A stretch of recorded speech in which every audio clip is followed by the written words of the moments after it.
Sabi mo muna pwede ba, tas masaya. Wait lang. Sabi mo pwede ba, tas masaya.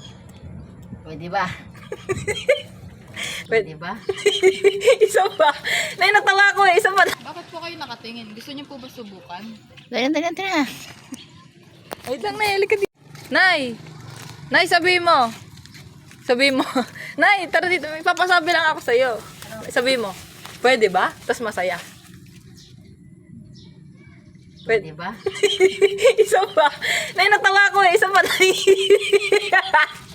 Nay! Hindi ang nakangaway, tabibi. Nay, halika, wait lang. Nay, last na. Nay!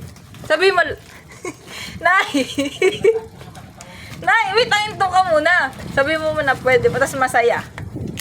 Wait lang. Sabi mo pwede ba, tas masaya. Pwede ba? Nay, last na tanong. Saan tayo nag-practice? Ay na mo, tumigil ka na. Ayos ka. Nay! Saan tayo nag-practice? Pwede sa labas. Bakit? Hindi, ano yun? Ano? Anong lugar yun? Saan ka nag-practice mag-e-bike? Pwede sa iba o este. Hindi, ano may kalsada. Sabi mo sa kalsada. Sa kalsada. Isa pa. Sa kalsada. Habang nagbabike ako, meron ako nakitang matanda na nakatingin sa akin kaya tinanong ko siya. Bakit po kayo nakatingin? Gusto niyo po ba subukan? Kaya tinanong ko siya kung gusto niya subukan. Pwede ba?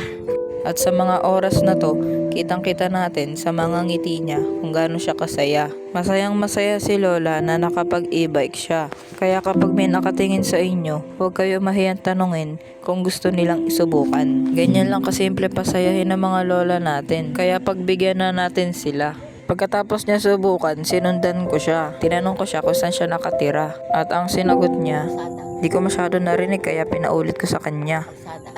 Nakakaawa naman si Lola kaya sabi ko, diretsuhin niya na yan, malapit na yung bahay namin. Kaya sa mga nanonood dyan, huwag kayong magsawang tumulong sa kapwa.